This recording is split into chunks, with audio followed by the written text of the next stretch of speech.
biasa dengar tragedi Khamis ni, tragedi Khamis. Maka bergaduhlah orang dalam tu.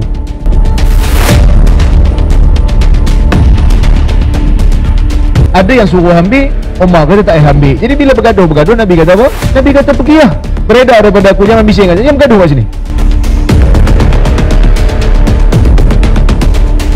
Nabi tengah sakit, nak wafat. Nabi kata, bawakan kertas dan pena supaya aku boleh tulis. Inna Rasulullah sallallahu alaihi wasallam qad ghalaba alaihi alwaja'. Nabi ni dah sakit. Hasbukumul Quran, cukup bagi kamu Quran. Tak payah pun nak wasiat-wasiat lain. Bismillahirrahmanirrahim. Allahumma salli ala Muhammad wa ali Muhammad. Pada hari ini kita akan menjawab kekeliruan Dr. Rozaimi tentang tragedi hari Khamis. Mari kita lihat sejauh mana kebenaran apa yang diucapkan olehnya. Jadi golongan-golongan Syiah ni kata, ni Umar jahat. Sepatutnya Rasulullah nak tulis nama khalifah lepas dia, pasal apa Umar larang? Ini menunjukkan Umar tak bagi. Umar tak bagi Nabi tulis. Itu dia orang punya argument. So macam mana kita nak jawab? Arahan Umar ni betul ke tak betul? Pada kita arahan Umar ni betul sebab Nabi ikrarkan. Apa ni, Umar kesian dekat Nabi? Syiah kata tak. Syiah kata Umar nak menghalang Nabi daripada menyebut khalifah selepas dia. Maksudnya arahan Umar adalah maksiat. Tanpa membawa rujukan, Dr. Zaini berkata Umar kasihan kepada Nabi yang sedang gering. Sebab itu dia melarang Nabi menulis. Perkara ini jauh dari realiti. Pertamanya terjadi pertengkaran, dan kedua, perkataan yang digunakan Umar ialah meracau. Adakah ini perkataan yang wajar dilontarkan kepada Nabi dan diucapkan di hadapan baginda? Bila Nabi kata beredar kamu daripada aku, jangan duduk dekat dengan aku, maksudnya Nabi setuju supaya tak ditulis. Adakah kita nak kata Nabi sedang menunduk kepada arahan Umar yang bersifat maksiat? Ini satu benda yang sangat bahaya. Dalam kitab Sahih Al-Bukhari jilid kedua, muka surat 373, hadis nombor 3053. An Ibn Abbas radhiyallahu anhuma annahu qala yaumul khamis wa ma yaumul khamis. Diriwayatkan daripada Ibnu Abbas yang berkata, hari Khamis, apakah itu hari Khamis? Thumma baka hatta ghadaba dam'uhul hasba. Faqala ishtadda bi Rasulillahi sallallahu alaihi wa alihi wasallam waja'uhu yaumal khamis. Kemudian beliau menangis hingga air matanya membasahi batu kerikil. Maka berkatalah Ibnu Abbas, Rasulullah merasakan amat sakit pada hari Khamis. Faqala tuni bi kitabin aktub lakum kitaban lan tadillu ba'dahu abada. Baginda bersabda, bawakan aku buku agar dapat aku tulis untuk kamu supaya kamu tidak sesat selama-lamanya. Fatanaza'u wa la yanbaghi 'inda nabiyyin tanazu'un. Faqalu hajara Rasulullah sallallahu alaihi wa alihi wasallam. Qala da'uni falladhi ana fihi khairun mimma tad'uni ilaihi. Maka mereka pun bertengkar. Tidak sepatutnya ada pertengkaran di sisi Nabi. Maka mereka pun berkata, Rasulullah telah meracau. Rasulullah pun berkata, tinggalkanlah aku. Sesungguhnya aku sedang menghadapi perkara yang lebih baik daripada apa yang kalian seru. Sepatutnya tidak boleh berkonflik di hadapan Rasulullah. Allah Subhanahu wa taala berfirman, ya ayyuhallazina amanu la tarfa'u aswatakum fawqa sautin nabi wa la tajharu lahu bil qawli ka jahri ba'dikum li ba'd an tahbata a'malakum wa antum la tash'urun. Wahai orang beriman, janganlah angkat suara kamu melebihi suara Nabi. Janganlah bersuara lantang sebagaimana sesama kamu sehingga ia meruntuhkan amalan kamu sedangkan kamu tidak menyedarinya. Wa ma kana lil mu'minin wala mu'minatin idza qadallahu wa rasuluhu amran ay yakuna lahumul khiyaratu min amrihim. Dan tidak boleh bagi orang beriman laki-laki dan perempuan, apabila Allah dan Rasulnya menetapkan keputusan mengenai sesuatu perkara, mereka mempunyai hak memilih ketetapan sendiri mengenai urusan mereka. Dan sesiapa yang tidak taat kepada hukum Allah dan Rasulnya, maka sesungguhnya ia telah sesat dengan kesesatan yang jelas nyata. Ini berarti berlaku konflik pertengkaran yang dilarang dalam ajaran Al-Quran dan tidak beradab di hadapan Nabi. Jikalau sahabat Nabi kasih dan sayang akan Nabi, kenapa perkataan meracau ditujukan kepada baginda? apakah makna hajara, iaitu meracau. Di dalam kitab Musnad Ahmad bin Hanbal yang ditahqiq oleh Syuaib Al-Arnaud, terbitan Muassasah Ar-Risalah jilid ketiga muka surat 409. Qala Ibnu Abbasin yaumul khamis wa ma yaumul khamis thumma baka hatta balla dam'uhu wa qala marratan dumu'uhul hasa. Ibnu Abbas berkata, apakah itu hari Khamis? Kemudian beliau menangis sambil basah air mata. Qulna ya Abul Abbas wa ma yaumul khamis? Kami bertanya, wahai Ibnu Abbas, apakah itu hari Khamis? Beliau menjawab, qala ishtadda bi Rasulillah sallallahu alaihi wa alihi wasallam waja'uhu. Rasulullah menderita sakit yang amat dahsyat. Faqala atuni aktub lakum kitaban la tadillu ba'dahu abada. Maka baginda pun bersabda, bawakan aku agar aku tulis untuk kamu sebuah tulisan supaya kamu tidak sesat sampai bila-bila setelah itu. Fatanaza'u wa la yanbaghi 'inda an-nabiyyin tanazu'. Maka bertengkarlah mereka, tidak sepatutnya mereka berkonflik di sisi Nabi. Faqalu ma sya'nuhu ahajar. Mereka bertanya, apakah urusannya? Apakah baginda meracau? Para penonton yang beriman, berikan perhatian di sini. Apa yang ditulis dalam kitab ini? Qala Sufyan ya'ni hadha. Berkatalah Sufyan, makna hajara ialah hadha.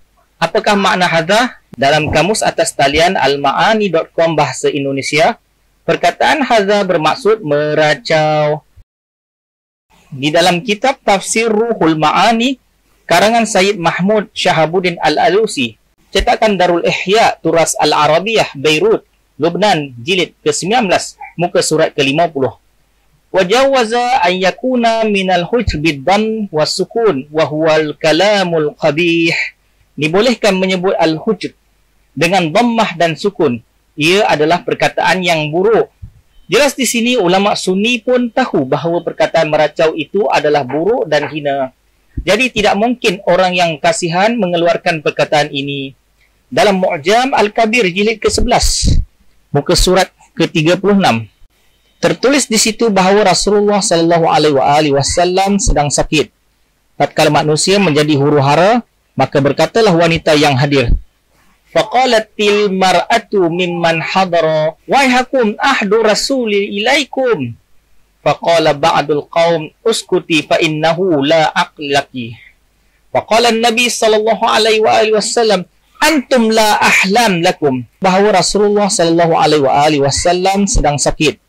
Tatkala manusia menjadi huru-hara, maka berkatalah wanita yang hadir, celakalah kamu, Rasulullah sallallahu alaihi wasallam ingin menulis wasiat. Maka berkatalah kaum itu, diamlah, sesungguhnya kamu tidak berakal. Maka Rasulullah sallallahu alaihi wasallam bersabda, kamulah yang tidak ada akal. Justru itu dakwaan Rozaimi bahawa sahabat tersebut kasihan kepada Nabi adalah tidak berasas, suatu pembelaan yang tidak diketahui sumber dan sandarannya. Ini disebabkan terjadi pertengkaran dan fakta menunjukkan Rasulullah murka dan perkataan meracau ditujukan kepada Rasulullah. Kalau ada wasiat lain pun, wasiat suruh berpegang dengan Quran. Seperti mana dalam hadis Zaid bin Arqam dalam Sahih Muslim. Nabi suruh kita berpegang dengan Quran kerana padanya ada cahaya. Dan Nabi peringatkan kita, uzakirukum bi ahli baiti. Nabi peringatkan kita tentang ahli bait. Bukan suruh berpegang dengan ahli bait. Tentang ahli bait, bukan suruh berpegang dengan ahli bait. Nabi suruh jaga hak ahli bait. Sebab tu Nabi kata, uzakirukum bi ahli baiti. Aku peringatkan kamu tentang keluargaku, jaga hak-hak mereka bila aku dah mati nanti. Ada pun riwayat yang aku tinggalkan kepada kamu dua perkara. Kamu kena pegang dengan dia, kitab Allah dan itrati. Itu semua lafaz yang tidak sahih. Lafaz yang sahih adalah riwayat Muslim yang mengatakan Nabi suruh kita ingat tentang Ahlul Bait.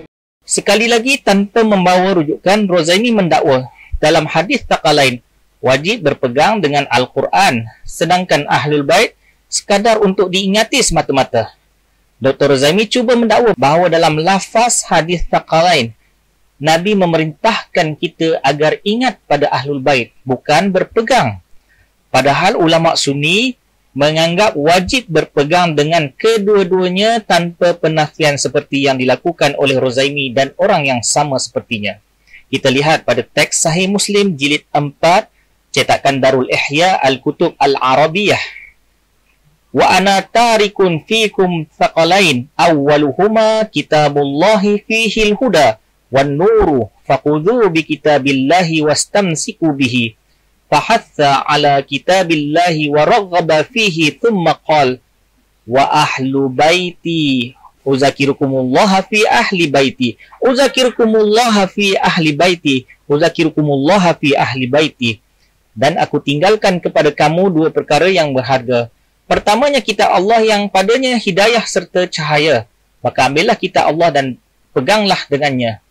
Nabi pun bertegas tentang kitab Allah dan mendorong kepadanya. Kemudian baginda bersabda, dan ahlul baitku, aku ingatkan kamu kepada Allah akan ahlul baitku. Aku ingatkan kamu kepada Allah akan ahlul baitku. Aku ingatkan kamu kepada Allah akan ahlul baitku. Dalam kitab Syarhul Maqasid, cetakan Darul Kutub Al-Almiyah Beirut, cetakan pertama tahun 2001, jilid yang kelima, muka surat 303. Ala yura annahu sallallahu alaihi wa alihi wasallam qarranahum bi kitabillahi fi kaunit tamassuk bihima munqizan minat dhalalah. Tidakkah terlihat sesungguhnya Nabi sallallahu alaihi wasallam menggandingkan mereka dengan kitab Allah dalam kenyataan bahawa berpegang dengan kedua-duanya sebagai keselamatan dari kesesatan. Wala ma'na litamassuki bil kitabi illa al-akhdha bima fihi minal ilmi wal hidayah. Tidak ada makna berpegang dengan kitab Allah melainkan dapat mengambil apa yang terkandung di dalamnya daripada ilmu dan hidayah. Fakaza fil itrah. Demikianlah dengan itrah. Hendaklah kita berpegang dengan ahlul bait.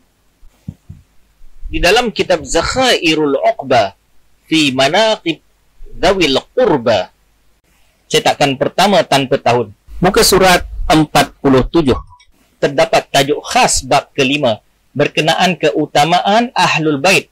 Apa yang ditulis di situ ialah al-hassu 'ala tamassuk bihim, penegasan agar berpegang dengan mereka.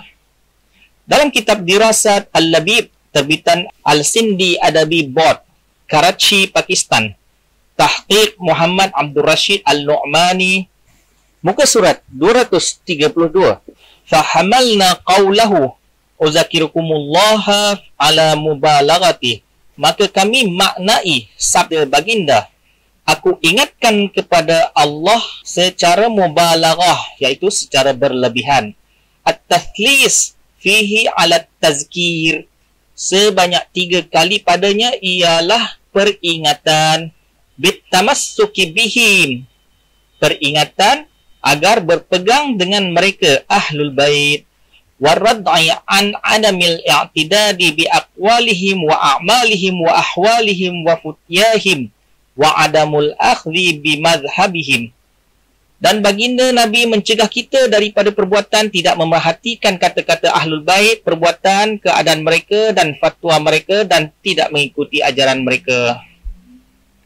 Justru itu pengarang menafsirkan maksud sebenar kata-kata Nabi dalam hadis Thaqalain yang tercatat dalam Sahih Muslim. Aku ingatkan kamu kepada Allah akan ahlul baitku sebanyak 3 kali, iaitu penegasan tentang berpegang dengan ahlul bait. Kesimpulannya, justru itu dakwaan Rozaimi bukan sahaja tidak berasas, malah bertentangan dengan apa yang difahami oleh ulama Ahlus Sunnah wal Jamaah.